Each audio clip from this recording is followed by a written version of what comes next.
Merhabalar sevgili dostlarım. Yeni haftaya merhaba demek için sizlerle birlikte karşınızdayım. Beni izleyen şu an herkese hoş geldiniz diyorum ve harika bir hafta diliyorum. Umarım geçen haftanız kolay ve güzel geçmiştir. Ancak içinden geçtiğimiz günler biliyorsunuz biraz gökyüzünde çok önemli gezegen geçişleri var ve bizi zorluyor haliyle. Ve bu haftada çok önemli bir transitimiz var. Gökyüzünün en ağır toplarından Plüton'un Kova burcuna geçiş haftasındayız. Evet, 21 Ocak günü Plüto geçen yıl gibi, geçen yılda bir kere girdi çünkü sonra geri yaptı. Plüto tekrar Kova burcuna geçiyor ve yaz boyu Kova burcunda olacak. Sonbaharda tekrar retro yaparak Oğlak burcuna gerileyecek ve ondan sonra yıl bitmeden son ayda tekrar Kova burcuna geçecek ve artık tekrar değil, kalıcı olarak burada devam edecek. Öncelikle Plüton'un Kova seyahati hepimiz için tabii dünya ve insanlık üzerine çalışacak. Kova çünkü toplumsal konuları her şeyi ilgilendiriyor. Özellikle tabii en çok etki alacak ülkeler var, burçlar var. Bu konuda çok soru geldi bana. Plüto Kova'ya geçiyor. Kim etkilenecek? Burcum etki alacak mı? Gibi. Şunu açıklık getirmek istiyorum. Plüto diğer gezegenler gibi ani hızlı etkiler vermez. Yani ağır bir gezegen olduğu için etkileri de ağır ağır olur. Ancak tamamıyla yer değiştirirsin Plüto bir yere dokandığı zaman. Temas ettiği zaman. Yani nasıl? Eski sistem artık olmaz ve onun üzerine yeni bir sistem inşa edilir. Bu hayatlarımızın her alanında farklı çalışır. Dünya üzerinde tabii ki ülkeler ve insanlar arasındaki olumsuzluklar, eşitsizlikler gibi önemli sorunların çözümleriyle birlikte ama bunu belki biraz daha sert şekilde yapacak. Şimdi arkadaşlar önemli bir seyahat, 20 yıllık bir seyahat. Ve bundan önceki seyahati 1500'lü yıllarda olmuş, 1530-1550 yılları arasında yaklaşık olarak söylüyorum bunu. Dolayısıyla o dönemlerde insanlık ve dünya neler yaşamış, nasıl alimler çıkmış, nasıl alimler yeryüzüne gelmiş, hangi savaşlar olmuş gibi merak ettiğiniz konuları araştırabilirsiniz. Kendiniz de araştırabilirsiniz ama o dönemdeki Plüto seyahati düşünebiliyor musunuz? Kaç yüz yıl olmuş. Şimdi bizim nesil olarak bize denk geldi. Öyle bir nesiliz ki gerçekten her şeyi yaşayan bir nesiliz. E, Savaşı, açlığı, tokluğu, değişimleri her şeyi gördük. Bundan sonra da tabii ki önemli etkiler alıyoruz. Öncelikle Türkiye haritası direkt etki alıyor.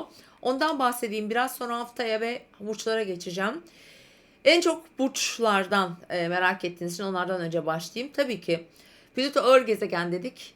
Bu seyahatinde 0 ila 3 derece kadar ilerleyecek. Dolayısıyla bizim için 0 ila 3 derecelerde gezegeni, yükseleni olan kişiler en güçlü etkiyi alacaklar. Öncelikle onu söylemek istiyorum. Bunların başında olumlu etkiyi alan, hayatında büyük değişimler, rasyonel değişimler yaşayacak olanlar başta ikizler ve teraziler, aynı zamanda tabii ki kova burçları ki zaten eğer kova burcunun ilk gününde doğmuşsanız direkt Plüto üzerinizden geçiyor. Yaşamınızda apayrı bir pencere açılacaktır. Hayata bambaşka bakıyorsunuzdur artık. Plüton'un etkileri böyle yavaş yavaş olur. Bu pat diye olmayacaktır. Kişi hayatındaki her şeyi değiştirebilir. Böyle bir etkisi var. Diğer etki alan burçlar, aslanlar, sabit grup burçlar bunlar, akrepler. Yine aynı mesela 0 ila 3 ama ben buna 5 diyeceğim.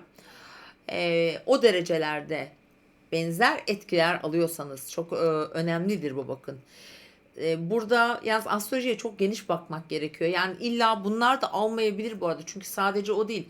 Haritalarda başka değişim yaratacak göstergeler de olması gerekiyor. Doğum haritasını bilenler baksın, bilmeyenler de WhatsApp numaramı buraya bazen koyuyorum. Şimdi şu an koymamışım. Neyse biraz sonra koyarım arkadaşlar.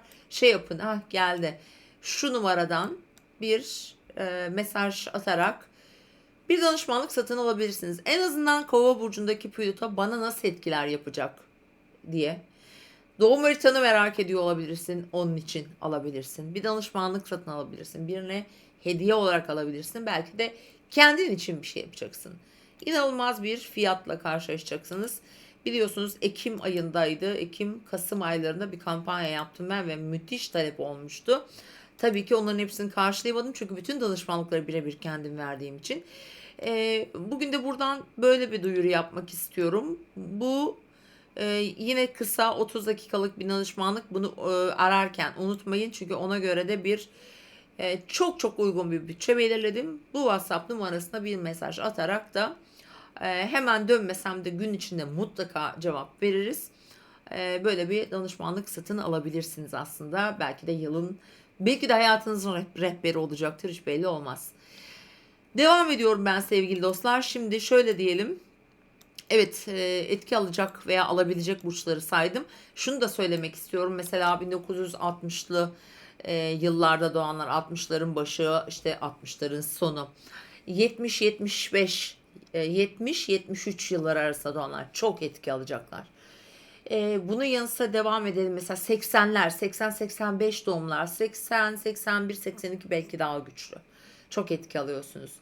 90'lar, 90'ların işte 90, 91, 92, 93 çok etki alıyorlar. Çok güçlü. Aynı zamanda Plüto'dan değil, bu yıl yaşanacak tutulmalardan da çok, yani Koç ve Terazi aksındaki tutulmalardan da çok etki alıyorlar. Doğum haritaları. Hayatları hakikaten değişiyor. Değişecek yavaş yavaş. Diyebilirim. Efendim, böyle bir haftaya giriyoruz bu hafta.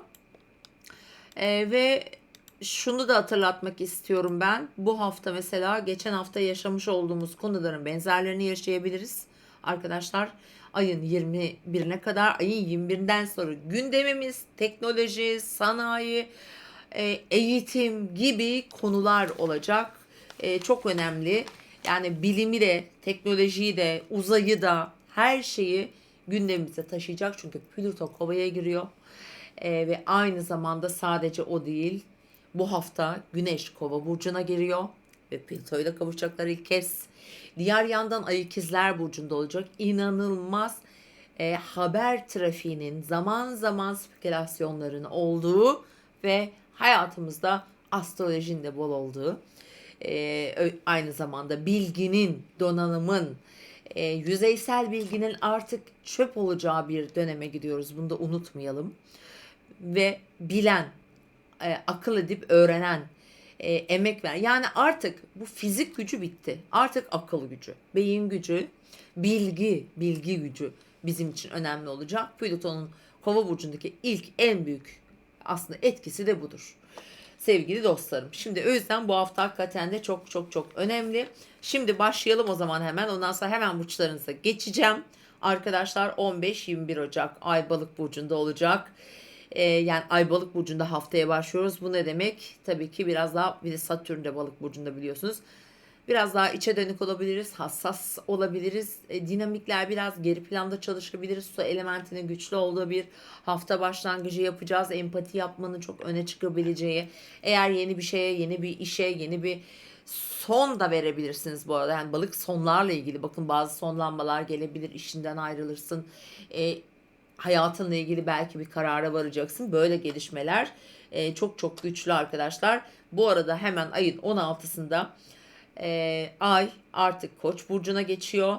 16-17 yani Salı ve Çarşamba günleri Ay Koç burcunda olacak. Tabii ki kuzey düğümüne kavuşacak arkadaşlar. Çok ciddi etkiler dersek, mesela Salı günü Güneş Neptün sekstili var.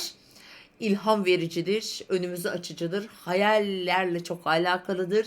İnanılmaz hedefler koyabilir ve bunun hayalini kurabilirsiniz. İlham veren bir açıdır. Gün boyu etkili, Güneş'in Neptün'le seksili.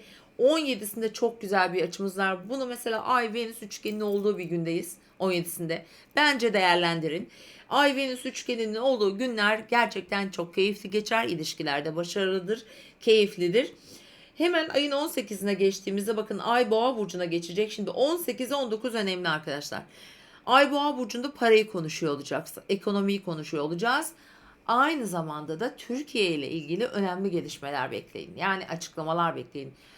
Tabii ki önemli terör saldırıları, yani savaş, Pençe Kilit operasyonunda biliyorsunuz askerlerimiz rahmetli oldular. Nur içinde yatsınlar. Ailelerine Allah'ım gani gani sabır versin.